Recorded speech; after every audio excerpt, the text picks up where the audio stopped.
Hello student. आज हमारी दूसरी लेक्चर है class 10th subject math first chapter real number exercise 2.2 introduction.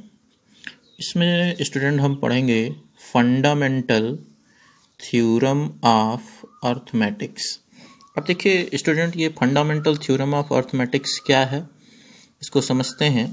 यहाँ पे देखिए आपके एनसीईआरटी बुक में जो लिखा हुआ है थ्योरम वो इस तरह से लिखा हुआ है, every composite number can be expressed as a product of primes and this factorisation is unique apart from the order in which the prime factors occur. Student देखिए, ये थोड़ा सा डिफिकल्ट लैंग्वेज में लिखा हुआ है, हम इसको बहुत ईजिली समझने की कोशिश करेंगे। पहले इस डेफिनीशन में जो चीज़ें आई हैं हम उनको समझ लेते हैं। सबसे पहले यहाँ पे देखिए आपको दिया एवरी कंपोजिट नंबर। तो स्टूडेंट देखिए, नंबर हमारे पास जो नेचुरल नंबर्स होती हैं वो दो टाइप की नेचुरल नंबर्स हमारे पास होती हैं। एक होती है कंपोजिट नंबर और दूसरी होती है प्राइम्स नंबर। तो ये कंपोजिट नंबर्स क्या होती हैं और प्राइम नंबर्स क्या होती हैं, इनको समझना जरूरी है। स्टूडेंट देखिए, कंपोजिट नंबर आपने पढ़ा है,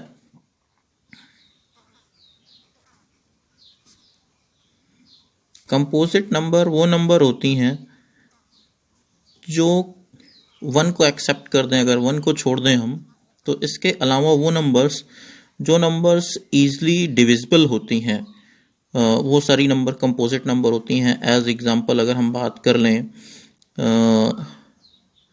4 की, 4 हमारा 2 से डिविजिबल नंबर है, फिर 6 है हमारा 2 से डिविजिबल नंबर है, 8 भी है, 10 भी है स्टूडेंट, 9 भी है हमारा, 9 भी सॉरी यहाँ पे 9, 10 भी है, 9 3 से डिविजिबल नंबर है, 10 है। ऐसे ही स्टूडेंट 12 भी है, 13 नहीं है, 14 है, 15 भी है। तो ये नंबर्स जो किसी न किसी नंबर से डिविजिबल होती हैं वो नंबर्स क्या बोली जाती हैं स्टूडेंट? कंपोजिट नंबर बोली जाती हैं। और इसके अलावा प्राइम नंबर्स क्या होते हैं? प्राइम नंबर्स वो नंबर्स होती हैं जो या तो स्वयं से डिविजिबल होती हैं या फिर 1 से डिविजिबल होती हैं। एज एग्जांपल अगर हम बात कर लें 2, इसके अलावा स्टूडेंट 3, इसके अलावा 5 है स्टूडेंट, 7 है, 9 नहीं है, 10 भी नहीं है, 11 है, 13 है स्टूडेंट, 16 भी 2 से डिविजिबल नंबर है, 17 है स्टूडेंट, 19 है एंड सो ऑन। इस तरह के नंबर्स। तो कंपोजिट नंबर आपको समझ में आ रहे होंगे, ऐसी नंबर्स जो 4 से जो किसी न किसी नंबर से डिवाइड हो सकती हैं वो कंपोजिट नंबर होती हैं। और प्राइम नंबर्स वो नंबर्स होती हैं जो 1 से या खुद से ही डिविजिबल होती हैं। तो इस तरह से ये यहाँ पर जो डिफिनीशन दे रहा है, every composite number can be expressed as a product of prime, इसको समझने की कोशिश करते हैं। स्टूडेंट देखिए, जैसे हमारे पास एक कोई कंपोजिट नंबर है, लेट करते हैं हमारे पास एक कंपोजिट नंबर है 10। तो 10 की अगर हम बात करेंगे तो हम इसे डिवाइड करेंगे 2 से, और ये 5 हुआ, फिर 5 से करेंगे, 5 1 जा 5, तो ये हमें क्या मिल गया? 10 को हम एक्सप्रेस कर सकते हैं 2 इंटू 5।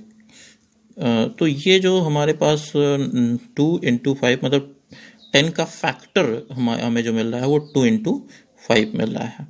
तो यानी हम इसको 2 इंटू 5 के फॉर्म में दिखा सकते हैं। तो ऐसे ही आप सपोज करते हैं किसी दूसरे स्टूडेंट को 10 दिया जाता है कि इसका फैक्टराइजेशन करके दिखाइए, तो वो स्टूडेंट हो सकता है 5 से पहले डिवाइड कर दे, 5 2 ज़ा 10 और 2 इंटू 1, तो वो 10 को कुछ इस तरह से लिखेगा 5 इंटू 2। अब देखिए स्टूडेंट, इसमें 10 का जो हमने फैक्टर किया है वो सिंपल 2 और 5, इसमें भी 2 और 5। तो ये क्या है? हमारा यूनिक फैक्टर होता है। किसी भी अगर कंपोजिट नंबर हम कर रहे हैं, उसका फैक्टराइजेशन कर रहे हैं, प्राइम फैक्टराइजेशन, तो उसके जो प्राइम नंबर्स मिलते हैं वो नंबर यूनिक मिलते हैं। हाँ, ये अलग चीज़ हो सकती है कि उनका ऑर्डर क्या हो सकता है, डिफरेंट स्टूडेंट डिफरेंट तरीके से उसको डिनोट कर सकता है।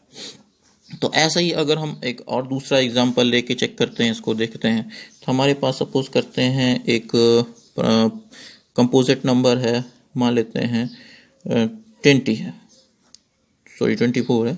24 को अगर हम डिवाइड करके देखते हैं तो ये 2 इस तरह से करेंगे, 2 6 जा ये होगा, फिर 2 3 जा और फिर 3 1 जा। तो इस तरीके से ये हमारे पास 24 का फैक्टर ये हो गया। अब हो सकता है किसी स्टूडेंट को हमने 24 दिया करने के लिए और वो कुछ इस तरह से शुरू करे, पहले 3 से करे, 3 8 जा 24, फिर 2 4 जा, फिर 2 2 जा और फिर 2 1 जा। तो एक स्टूडेंट 24 का फैक्टर कुछ इस तरह से लिखेगा, 2 इंटू 2 इंटू 2 इंटू 3, और जबकि दूसरा स्टूडेंट उसी चीज़ को कैसे लिखेगा, 3 इंटू 2 इंटू 2 इंटू 2। तो अब स्टूडेंट देखिए इसमें भी हमने क्या कर रहे हैं, 2 की पावर यहाँ 3 है और 3 की पावर 1 है, और यहाँ पर क्या है, 3 की पावर 1 है और 2 की पावर 3 है। तो आप स्टूडेंट देखिए इसमें आप देख रहे होंगे कि जो प्राइम नंबर्स हैं वो फिक्स हैं, वो यूनिक है, बस क्या है ऑर्डर उनका डिफरेंट हो सकता है। तो एक्चुअल में student fundamental theorem of arithmetics हमारा सिंपल सी चीज़ है, बस यही चीज़ है। आपको आशा करते हैं समझ में आ गया होगा। हाँ, तो स्टूडेंट अब हम आगे पढ़ते हैं इस फंडामेंटल थ्योरम ऑफ अर्थमेटिक्स का एप्लीकेशन क्या है। देखिए एक एग्जांपल के थ्रू हम इसको समझने की कोशिश करते हैं कि क्या इसका एप्लीकेशन है। अब देखिए यहाँ एक क्वेश्चन है हमारे पास, कंसीडर द नंबर 4 की power n when n is natural number, check whether there is any value of n for which 4 की power n end with the digit 0। अब इसका मतलब समझने की कोशिश करते हैं कि ये क्वेश्चन क्या बोल रहा है। स्टूडेंट हम समझने की कोशिश करते हैं कि ये क्वेश्चन क्या बोल रहा है। पहले देखिए इसमें कह रहा है कि कंसीडर द नंबर 4 की power n when n is natural number, यानी 4 की पावर n ये जो नंबर दिया है ये एक्चुअल में क्या है, नेचुरल नंबर है। अब check whether there is any value of n for which 4 की power n end with the digit 0। मतलब हमें ये देखना है कि ये जो नंबर है 4 की पावर n, इसमें इसको जब हम सॉल्व करेंगे यानी इसकी जो वैल्यू आएगी वो वैल्यू के डिजिट में, लास्ट डिजिट में एंड जो होगा वो कहाँ होगा, 0 पे होगा या नहीं होगा, इस चीज़ को हमें चेक करना है। मतलब हमें क्या करना है, 4 की पावर n को जब हम सॉल्व करेंगे तो इसकी वैल्यू, वेयर n क्या है, एक नेचुरल नंबर है, मतलब कोई भी 1 2 3 4 5 कोई नंबर हो सकती है n की वैल्यू। तो जब हम इसको सॉल्व करेंगे तो यहाँ पे हमें एक नंबर मिलेगी, कुछ 4 की पावर 1 है अगर सपोज करते हैं तो 4 मिलेगा, 4 की पावर 2 है तो 16 मिलेगा, इस तरह का कुछ नंबर हमें मिलेगा। तो यहाँ पे जो वैल्यूज मिलेंगी उस वैल्यू के एंड डिजिट में क्या 0 है या नहीं है स्टूडेंट, ये हमें चेक करना है। तो इसके लिए हम देखिए फंडामेंटल थ्योरम ऑफ अर्थमेटिक्स का यूज करके इस चीज को हमें बताना है कि ये ऐसा होगा या नहीं होगा। देखिए हमने पढ़ लिया है फंडामेंटल थ्योरम ऑफ अर्थमेटिक्स में स्टूडेंट कि कोई भी नेचुरल नंबर होता है और उस नेचुरल नंबर का जब हम प्राइम फैक्टराइजेशन करते हैं तो वो क्या होता है, एक यूनिक नंबर होता है, एक फिक्स नंबर होता है। तो अगर हम 4 की पावर n का भी फैक्टराइजेशन करेंगे तो वो हमें क्या मिलेगा, एक यूनिक नंबर मिलेगा। तो अब सपोज करते हैं अगर हम किसी नंबर को अलग से, हम समझ रहे हैं छोटी सी चीज़ इसमें ऐड करना पड़ेगा हमें उस चीज़ को कंप्लीटली समझने के लिए, कि सपोज करते हैं अगर हमारे पास कोई नंबर ऐसी है 20, तो आप देखिए ये 20 जो नंबर है, इस 20 में लास्ट एंड जो डिजिट है वो 0 है। अगर हम इसका फैक्टर करेंगे तो इस फैक्टर में हमें क्या मिलेगा, 10 मिला, और ये फिर 2 5 ज़ा 10 और ये 5 1 ज़ा 5। तो इसका जो हमें प्राइम फैक्टराइजेशन मिल रहा है वो कुछ इस तरह से मिल रहा है, 2 इंटू 2 इंटू 5। ऐसे ही अगर हम सपोज करते हैं 10 का करके देखते हैं तो आप देखिए इसके भी एंड डिजिट में 0 है और इसका फैक्टर अगर होगा 2 5 ज़ा 10 5 1 ज़ा 5, तो ये 20 का फैक्टर था और ये 10 का फैक्टर क्या हुआ स्टूडेंट, 2 इंटू 5। तो आप देखिए यहाँ क्या हो रहा है, इन डिजिट पे अगर 0 आ रहा है तो फैक्टर में 2 और 5, 2 की पावर 1 5 की पावर 1, 2 की पावर 5 1 5 की पावर 1, तो मतलब ये 2 और 5 कंपलसरी है आना।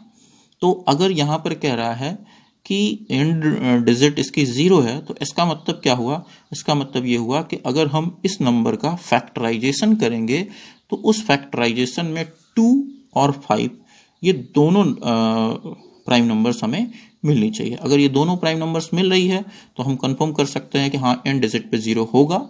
अगर नहीं मिल रही है तो इसका मतलब एंड डिजिट पे 0 नहीं होगा। तो आइए स्टूडेंट इसको समझते हैं। 4 की पावर n को हम लिख सकते हैं 2 की पावर 2 यानी 2 इंटू 2 4 को, और पावर n है कुछ इस तरह से।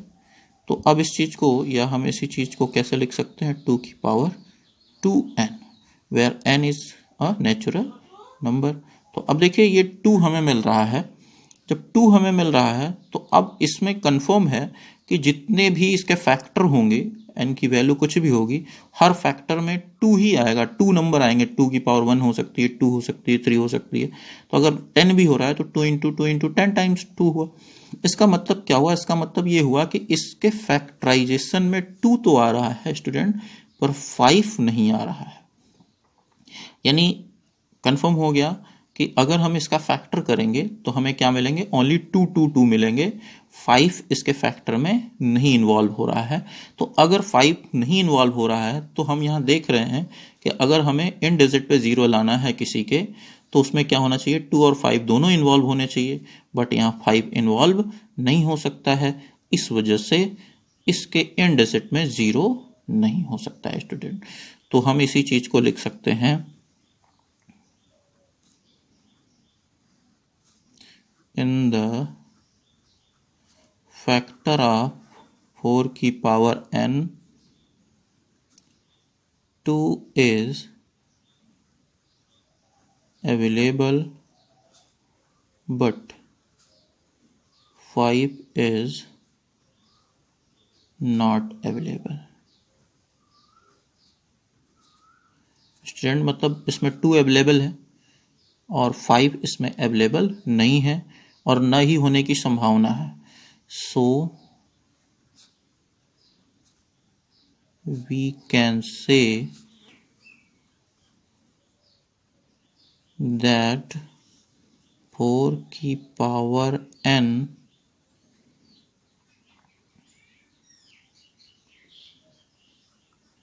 have a value whose end digit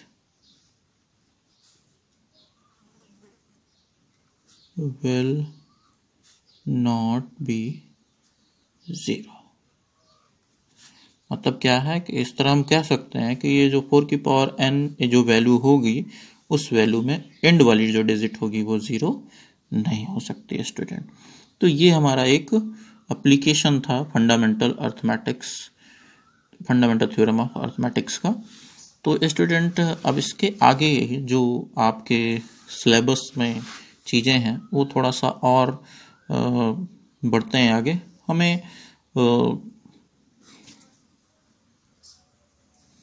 तो स्टूडेंट अब इसके बाद हमें समझना है इस एक्सरसाइज में कि अगर हमें कोई दो नंबर्स दी हुई हैं जिनका HCF हम निकालना सीख चुके हैं 1.1 एक्सरसाइज में बाय यूक्लिड डिवीज़न लेमा के थ्रू।